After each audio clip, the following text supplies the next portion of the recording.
So I wanted to make a video because I got a really interesting question in my inbox. It was from someone who had listened to the Extra Point Taken podcast and Ben Solak, who does a bunch of great content.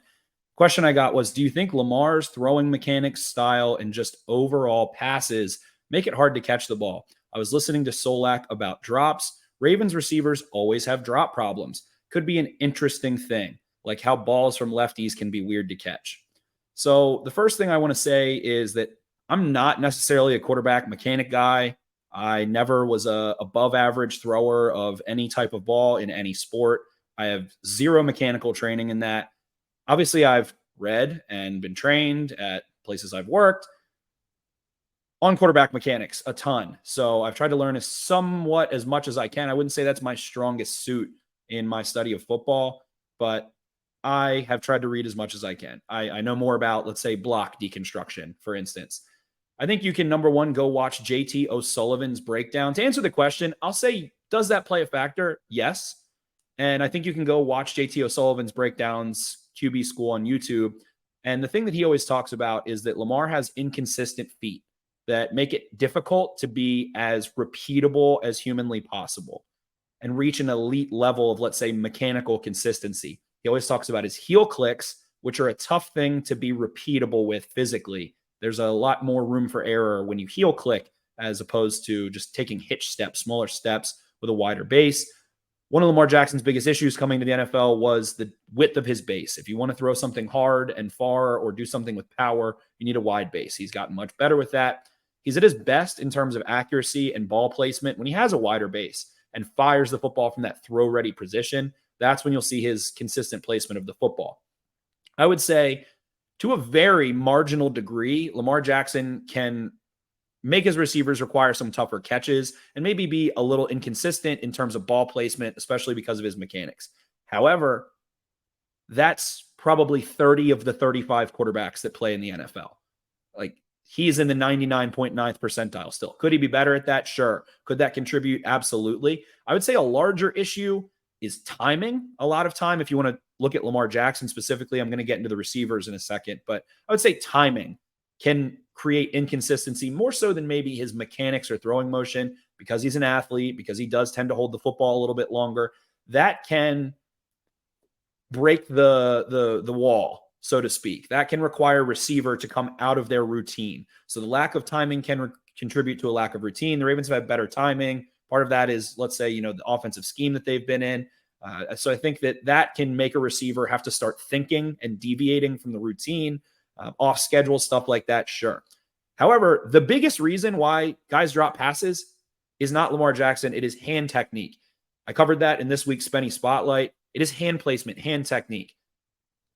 The Ravens receivers have bad hand positioning. I showed an example of Odell Beckham with sound hand positioning, and I'll pull that up right now. Actually, I'll throw that on here too as I'm going through. But really, it's bad hand technique, bad hand positioning. That is what makes people drop footballs. Does Lamar Jackson have something to do with it? Sure. And you should be seeing Mark Andrews trying to catch a ball outside and away from his frame here. Wide hands. There are wide hands. That means you have to close them. You clap at the football. So can Lamar Jackson be better? Sure. But we see Mark Andrews, guys like Zay Flowers, Rashad Bateman. They've all had consistently high drop numbers before Lamar Jackson at Oklahoma, at Minnesota, at Boston College. All three of those guys, and you can go check out the Baltimore Butterfingers video that I made for Spenny Spotlight that I'm sharing right now, but all three of those guys had wide hands. They have poor hand positioning. It is a technical flaw. That is why they drop footballs. It hits you in the hands. And you'll see about in a second, Odell Beckham has great hand positioning. So we see, okay, this ball sunk on Lamar. It's a little tough. And I'm not going to kill Mark Andrews there. It was a tougher catch because of Lamar Jackson's ball placement. And maybe he was trying to protect him from a hit, get the ball down and low so that he wouldn't get hit by the safety and it's away from the defender. Did Lamar Jackson put that exactly where he wanted? Definitely not. But at the end of the day, when you're clapping closed on a football, it's going to cause the trajectory of the ball to change, and you're not going to stop the football. If there's nothing to stop the football, which I say 1,000 times in that video, and I've had some people messing with me, the football won't stop. If your hands are wide, you're going to have to clap close on it. You're going to have to shut It's like the things that you do in your backswing as a golfer get corrected in your downswing. Their hands have to end up together. So I'm not sure if it's a teaching point to have those wider hands, but we'll see a pretty similar, it's not identical, it's not as low, but a pretty similar throw. And you see Odell Beckham's hands are tight and together. There's no space between them. He's able to stop the football with the pad between his index finger and his thumb, with his thumbs and index fingers, the bottom rung of his index fingers. I say in this video, in gym class, you keep your hands together, you cross your thumbs. I'm not sure. People get into the rugby ball thing. Sure, that's like a popular thing. The rugby ball thing I think is overblown. But it's guys that have consistently bad hand positioning and technique. That is why.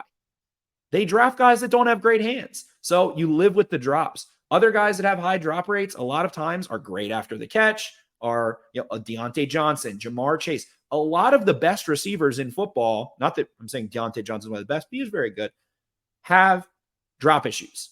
Odell Beckham there, you see, his hands can stop the ball. There's no movement when the ball arrives. His hands are ready to stop. It's like a glove, like a baseball glove. He turns his hands into a big mitt. Does he have huge hands? Sure. But at the end of the day, is this Lamar Jackson's fault? No. Could he be better? Absolutely. But I don't believe that's why this happens. Hollywood Brown at Oklahoma, high drop rate. So I don't think any of these things are real contributors. Could there be a low marginal difference? Yeah, ball placement will always help. I think timing has a lot to do with it, but it's bad hand positioning at the end of the day. It's tangible, it's visible, it's right in front of us. So I don't think that saying, Lamar Jackson, something, his release, whatever.